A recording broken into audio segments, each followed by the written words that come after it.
final lap of the U.S. Pro Kart Series stop here in Mooresville, North Carolina. Burke on the bottom.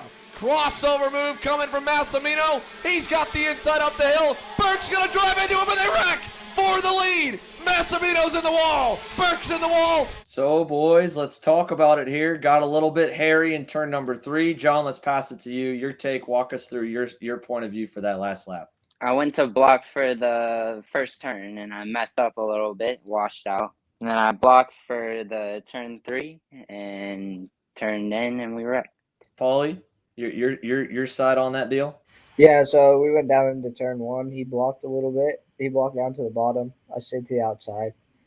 Got the run out of turn 1. You could in the video you could see him look left and he doesn't see me. So I think as soon as he looked back over, he figured I'm on the other side, so he's got to go.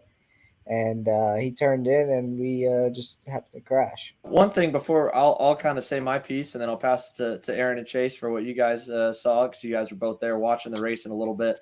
You guys were working together, most of the weekend, which I think a lot of people probably don't know based off that clip of going at it for the win. And I think Race put this one pretty good right there, not giving an inch, wanting to take a mile for both of you guys. I mean, it's the last lap. You're going for it for the win. John, you had mentioned before we had talked on the show, I mean, you're out of the points after your DNFs from Orlando, so you're going for checkered flags. Pauly's in a one-off situation, going for the checkered flag.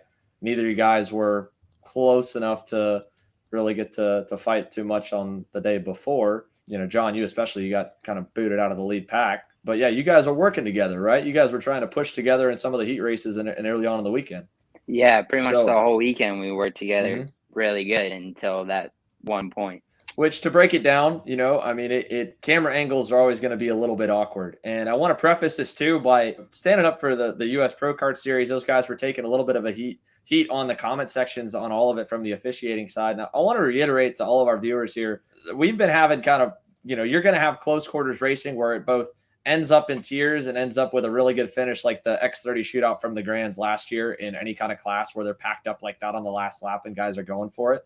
I think everybody knows how competitive the sport is now more than ever. It seems that it's harder and harder to win and harder to get into those positions to win. It's not a fault on the series at all for not necessarily even that incident, to be honest. There was a lot more rough driving further back in the pack that the cameras didn't really catch. That is more of the kind of root of the issue a little bit with what we're seeing in that class, what we've seen in some of the junior divisions, especially the X30 junior class up until this weekend, which really wasn't that bad. But you guys, all the parents, all the drivers watching along, remember that a lot of the officials are, not only hard to find, but for those that are full-time in the sport, they are at all the different events under every different series umbrella. You'll see a number of the same faces at a USPKS race. You'll see at a Rock race. You'll see at a SCUSA race. You'll see at a Stars Championship series. In that instance there, I think all of our people watching, it looks a lot worse than it is, like what John said. And like what Pauly said, John looked to the left, didn't see him there, figured maybe he was behind him if he wasn't to the left and it needed to get down. And then by the time he got down, obviously it came together. And I've said, even when we had this talk a little bit before we went on the air too, that like when it comes to the officiating, my always rule set of whether or not I would call a penalty on anything is if you're far enough inside that by the time the guy comes down on you and your front tire hits any part of his side pod, it's going to bounce him off. It's very rarely going to spin him. Where you guys kind of hit, it was at the point of contact, or at least maybe Pauly was probably farther enough up on the side pod there was tire to tire contact, and that's what spun you guys all the way out there, right? And it was early before the corner. It wasn't like at the apex. I think Pauly probably would have gotten there before John was moving over to defend. Aaron, Chase, you guys watch the race. You're fully spectators in this. No dog in the fight. But Chase, your take on that deal on the final lap? Yeah, no, I thought John had the right move going into one. This is Pauly's wheelhouse of a track. I mean, it's his home track, and you didn't see that move going into 3 from anyone. But with his experience there, I felt like, if he was going to do it, it was going to be that corner. With John looking left, it kind of made the right side blind. However, turn 3, it has all that exit. So, I don't think John had to move down a lane, but I know he didn't know Pauly was on the inside just because, the exit of 3 is so wide. And, it proved that the exit speed, running that line was even quicker than pinching it off. But at the end of the day, the way I see it, it was just a racing incident. Pauly knew he had to go for it. John was looking left, just like I said, but I think John would have had the exit speed coming out of 3. Possibly could have got in front of Pauly with Pauly staying tighter before going into turn 4, the bull turn. But as soon as Pauly gets the lead there, I think that just determined the race just because of his experience at that racetrack. So I just think it's a racing incident, and I don't blame either of them for it. Yeah, I'm pretty much with Chase. It looked like a real racing incident to me. To be fair to Pauly, I think he had established position going into turn 3, and he was there. But to be fair to John, that's not a place you typically expect to see a pass. It's just two guys going really hard for the same position, and it not working out for either of them.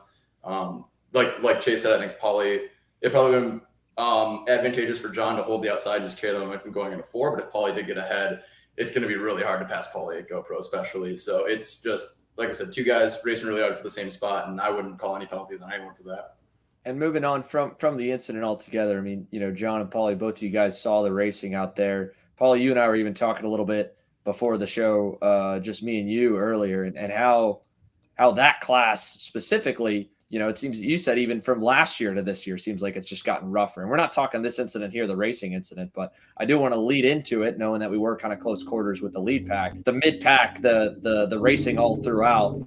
It just gets rougher and rougher and rougher from the lead pack backwards, and you've noticed that it's more contact than where it's been.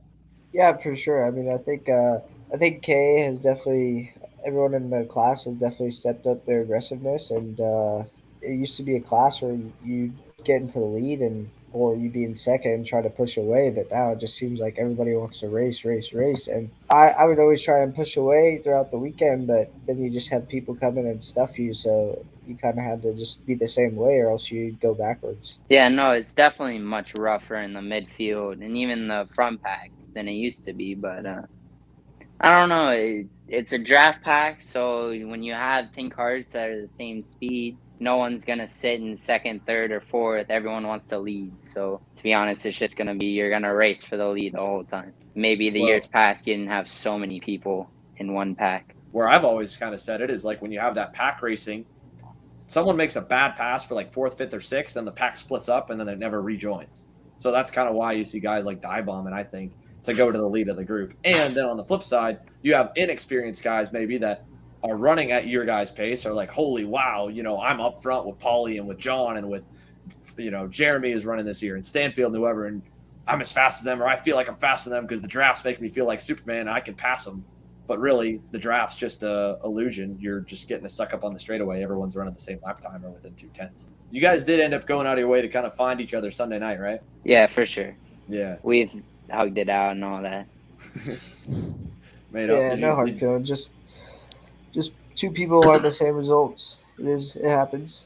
Nothing against anyone. I think USPKS does a great job, and I was never looking for a call right there.